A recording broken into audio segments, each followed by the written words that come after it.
Hey y'all. So I wanted to do another essential oil myths video for you. This video is going to cover the myth or the idea that essential oils always float on the surface of the water. This is something that I have heard from the beginning of my experience with essential oils. It's something I always taught at classes for the longest time. And just in the last couple of months, I found out that essential oils do not always float on the surface of the water. So I'm going to show you guys how that works. Okay, so it's actually because of the scientific idea of density. You guys know that I love science, and so I thought this is a really easy way to explain how this works. So, and just a heads up, I'm going to be posting this on YouTube for you guys to be able to share with people who may not be on Instagram, because I think this is really helpful for us to understand how essential oils work. Okay, so I've got my wild orange right here, and I have a cup of water. Okay, so all I'm going to do is I'm going to show you guys how wild orange interacts with this cup of water. Okay, hopefully you guys can see it pretty good. I'm going to put quite a few drops in here, and that's why I use wild orange, because it's not super extensive, and then I can just drink it later. So I'm going to put a bunch of wild orange in here. Okay, do you guys see the wild orange sitting there at the top of the water? Okay, wild orange floats on the surface of the water. Okay, it does.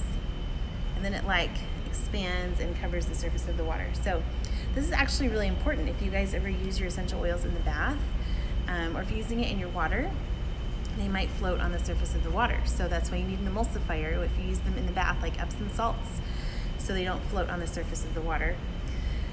Okay, so this cup of water is a different cup of water, and I have wintergreen. Okay, so I'm going to show you what happens when I add wintergreen to a cup of water. There's only water in here, there's nothing else. Okay, you guys can try this experiment at home also.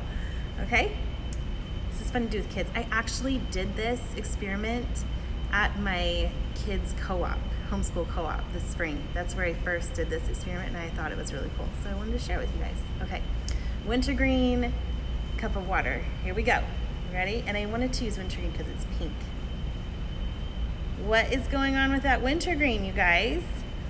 Where is it? It ended up at the bottom of the cup. It goes to the bottom. Wintergreen does not float on the top of the water. It goes to the bottom. And actually, there are other essential oils that also do not float on the top of the water. Cinnamon also sinks to the bottom of the water.